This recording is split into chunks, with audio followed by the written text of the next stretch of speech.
Barka da shigowa tashar India Hausa recap. Danna subscribe da kuma alamar ƙararrawa domin samun sabbin fina-finai. Amanar soja. Amanar soja kayatattun kafce ne da kamfanin S-Record masu birbiɗin fassara suka fassara muku shi. Amanar soja kayatattun labari ne akan wani gwarzon soja mai fatattakar nasara. Sai dai gwarzon sojan naka ya yi nasara kuma ya yi faɗuwan uwar guzuma. Gwarzon jarumi soja anga wanda suke mai lakabi da mai fatattakar nasara.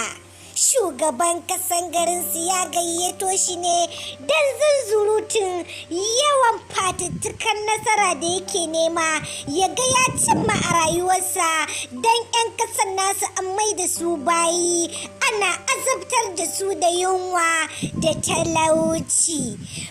Burin jami'i anga ya ga ya cire su daga wannan talauci ɗin da kuma cin zarafinsu da ake yi.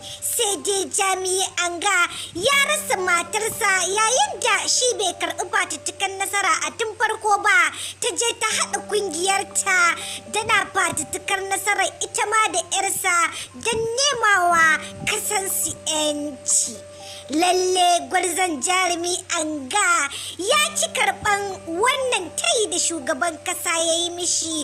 Gwarzo jarumi anga sai da ya yi yadda ya samu damar haɗuwa da matar tasa da kuma 'yarsa suka ci gaba fatattakar nasara da kuma abokanansa guda 7. Jami'in soja anga ya sha da kyar wajen kawo ƙarshen zalincin. Tabbas wannan kafce na kunshe da cakwakiyoyi fim wanda na furta a baya. Recap kadai ba zai wadatar muku ba, kai dai nemi naka kayataccen kafce na fim ɗin 'yar amanan soja na kamfanin S-Record don more cakwakiyar da ke cikinsa.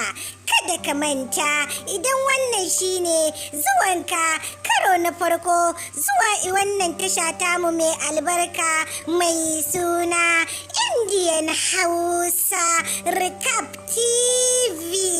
Masoya don Allah ku danna mana subscribe da kuma alaman kararrawa don more fashin baki da ke cikinsa, ko kuma in ce recap na fina-finan Indian fassarar Hausa.